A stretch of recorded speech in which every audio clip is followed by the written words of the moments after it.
जैसे अभी 2 दिन पहले ही बात चली थी लकड़ी वाली कि बुझी हुई लकड़ी को जलती हुई लकड़ी का संग करा दो तो क्या होगा, वो लकड़ी भी जल उठेगी। इसी प्रकार जो तुम भी जन्म जन्म से पिछड़े थे माधव, जो भगवान से किसी कारणवश आसक्तिवश तुम दूर हो गए थे, अब तुमको जीवन में परमात्मा ने पुनः परमात्मा की प्राप्ति का मौका दिया है। लेकिन तुम दूर क्यों होते हो?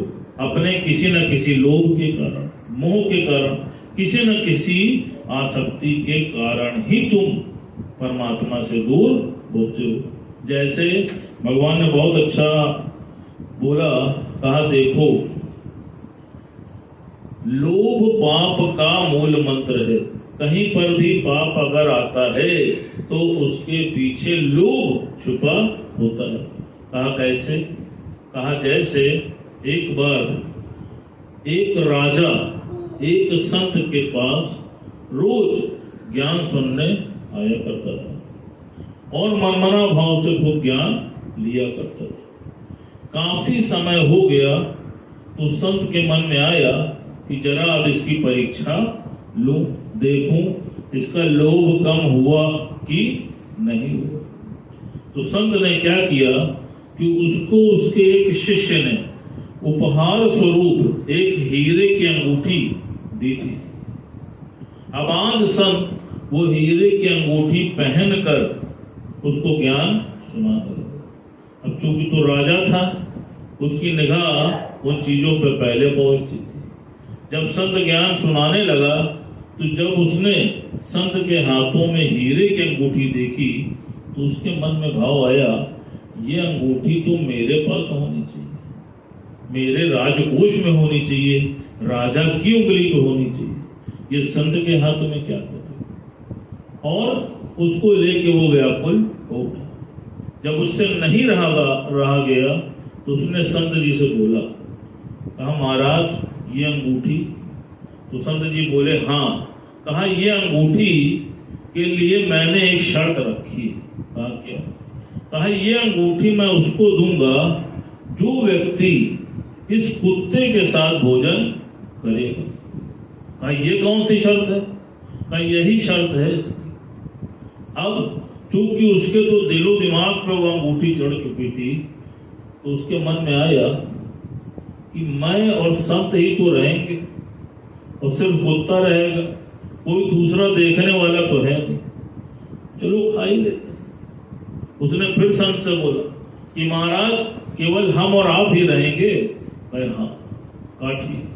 अब संत ने कटोरे में खिचड़ी को डाला और कुत्ते को बोला खाने को। जैसे ही कुत्ता खाने लगा तो राजा उंगली डाल के खिचड़ी खाने लगा। संत ने फिर रोका, कहा नहीं ये नियम नहीं है, तुमको इस कटोरे में कुत्ते की तरह ही जीभ डाल के खाना पड़ेगा। कहा संत जी ये कौन सी बात है? कहा यही बात है। अब फिर उसके मन में आया, देख कौन रहा है, खा लेता हूं, अंगूठी तो पा ही जाऊंगा। अब आप देखो, जैसे ही वो उस कटोरे में मुंह डालने चला, संत ने जोर से एक झापड़ मारा। कहा मूर्ख कहीं के, कितने हीरे जवाहरात, कितनी अंगूठियां, कितना सोना तेरे राजकोष में पड़ा है, जिसको छोड़कर तू रोज यहाँ ब्रह्म का ज्ञान लेने आता है। लेकिन यहाँ आने के बाद भी देख तू लोभ के कारण कुत्ते के साथ भोजन करने के लिए तैयार हो गया। बोला कहा इसी प्रकार जीवन भर तुम्हारी वृत्तियां जहां बिखरी होती हैं वो बारंबार उन्हीं विषय सुखों की तरफ भागती हैं। आज आप देखो बहुत से लोग होते हैं जो जीवन भर केवल धन ही कमाते हैं। आप देखिए उनकी वृत्ति बार बार धन की तरफ ही जाती है, उनको ज्ञान की भाषा समझ नहीं आती। जैसे एक बार एक बूढ़ा व्यक्ति बहुत अधिक बीमार हुआ और वो मरणासन स्थिति पे पहुंच गया। अब जब वो मरने वाला था तो बहुत से लोगों के साथ ऐसा भी होता है कि जब तबीयत ज्यादा खराब हो जाती है तो उनकी आवाज चली जाती है। उस व्यक्ति के साथ भी यही हुआ, उसकी आवाज चली गई। अब वो इशारे से कुछ बताना चाह रहा था। जो घर वाले थे उनके मन में आया कि बाबू कुछ बताना चाहते हैं, लग रहा है कहीं पर धन गाड़े हैं जिसके बारे में आज हमको बताना चाहते हैं। अब वो बार बार समझना चाहें लेकिन उसको समझ ना पाए। फिर वो भाग के डॉक्टर के पास पहुंचे। डॉक्टर से बोला कि डॉक्टर साहब कोई भी युक्ति करके इनको सिर्फ 5 मिनट बुलवा दीजिए। क्यों? क्योंकि ये कुछ विशेष कहना चाहते हैं। उन सब के मन में था कि 2 मिनट भी बोल देगा तो धन का पता चल जाएगा।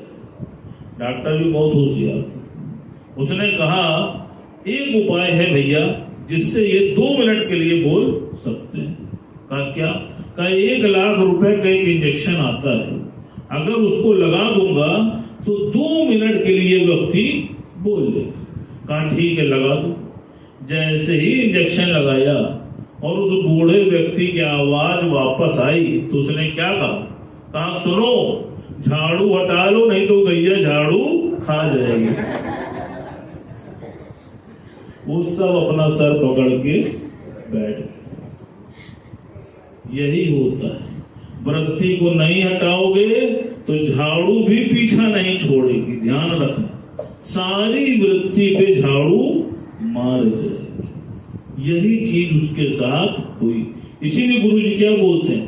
कहते हैं सावधान, अभी भी मौका है, तुमको किसी ने नहीं रोका है, अभी भी संभल जाओ।